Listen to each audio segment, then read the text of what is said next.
आप देख रहे हैं सिटीजन वाइज, जहां हर खबर आपकी आवाज बनती है। जी हां, मैं हूं शब और आज हम आपके लिए लाए हैं सबसे ताजा, सबसे सच्ची और सबसे महत्वपूर्ण खबरें सीधे आपके शहर और देश से। तो बने रहिए हमारे साथ, क्योंकि यहाँ हर खबर है आपकी समझ के लिए और हर सवाल का जवाब है साफ साफ। तो चलिए शुरू करते हैं आज की ताजा खबरें। बिजली बिल के मुद्दे पर जोरदार बहस देखने को मिली है, जब विपक्ष की ओर से विधायक पूजा पाल ने बढ़े हुए बिजली बिलों और उपभोक्ताओं की परेशानियों का मुद्दा उठाया। उन्होंने आरोप लगाया है कि प्रदेश में आम जनता पर बिजली दरों का बोझ बढ़ता जा रहा है। गलत मीटर रीडिंग व बिलिंग की शिकायतें लगातार मिल रही है। पूजा पाल ने सरकार से स्पष्ट जवाब और राहत योजना की मांग भी की है। इस पर ऊर्जा विभाग की जिम्मेदारी संभाल रहे मंत्री के शर्मा ने जवाब देते हुए कहा है कि सरकार पारदर्शी व्यवस्था के तहत काम कर रही है और किसी भी उपभोक्ताओं के साथ अन्याय नहीं होने दिया जाएगा। उन्होंने दावा किया है कि बिजली आपूर्ति पहले से बेहतर हुई है और लाइन लॉस कम करने के लिए ठोस कदम उठाए गए हैं। साथ ही उन्होंने कहा है कि यदि किसी क्षेत्र में गलत बिलिंग की शिकायत है तो संबंधित अधिकारी जांच की कार्रवाई करेंगे। इस बात को लेकर विधानसभा में काफी बहस और नोकझोंक हुई। पूछने का अवसर दिया।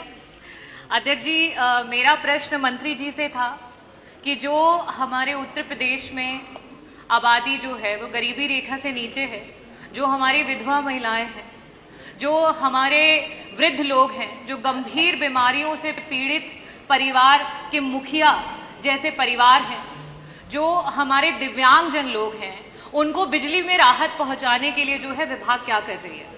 और मंत्री जी का जो जवाब है वो टैरिफ के जो है फेर बदल के अलावा और कुछ भी नहीं है इन आंकड़ों में।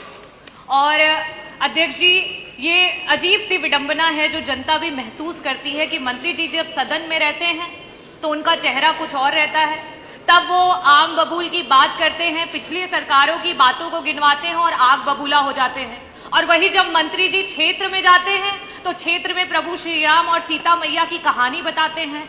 जयंत की आंख कैसे निकाल ली ये बात कहकर अपने अधिकारियों को डराते हैं। तो मंत्री जी, वही अधिकारियों की नाकामी आप यहाँ सदन में क्यों नहीं गिनवाते हैं? अध्यक्ष जी, मेरा प्रश्न जो मंत्री जी से था बहुत ही सीधा प्रश्न था, क्योंकि अभी नेता सदन ने भी अभिभाषण जो है उसमें उल्लेख किया कि 6 करोड़ परिवारों को जो है हम गरीबी रेखा से ऊपर तो ले आए हैं लेकिन राशन जरूर देंगे।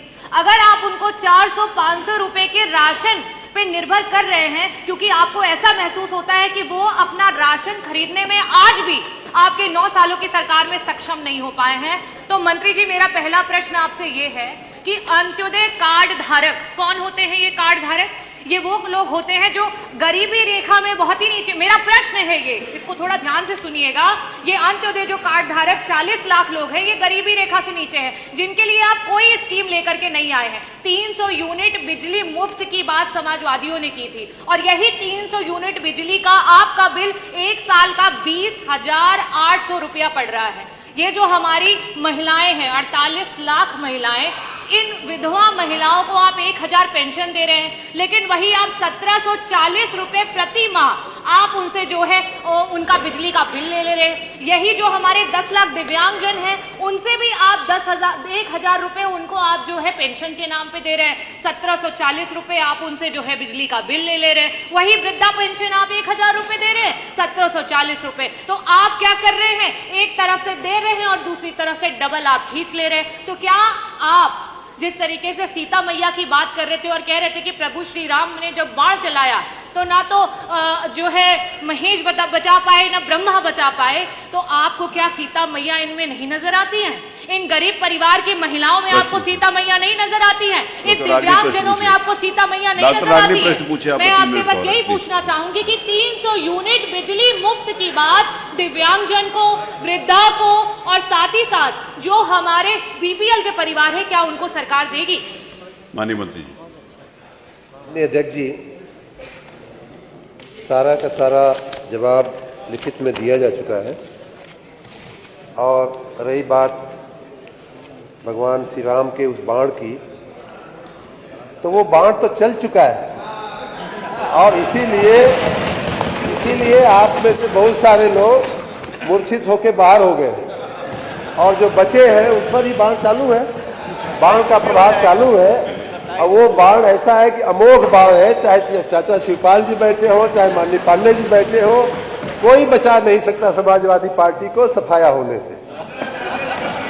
रास्ता एक ही है कि जो लोग बचना चाहते हैं वो इधर आ जाए। तो शायद शायद खन्ना जी बचा लेंगे। माननीय अध्यक्ष जी, बाढ़ चल चुका है। आपने नाम लिया ना, आपने उनका नाम लिया। माननीय अध्यक्ष जी, नाम नहीं लेना चाहिए, नाम लिया तो वो बोले, उत्तर आ जाए उसके बाद मैं अपना जवाब दे दूं।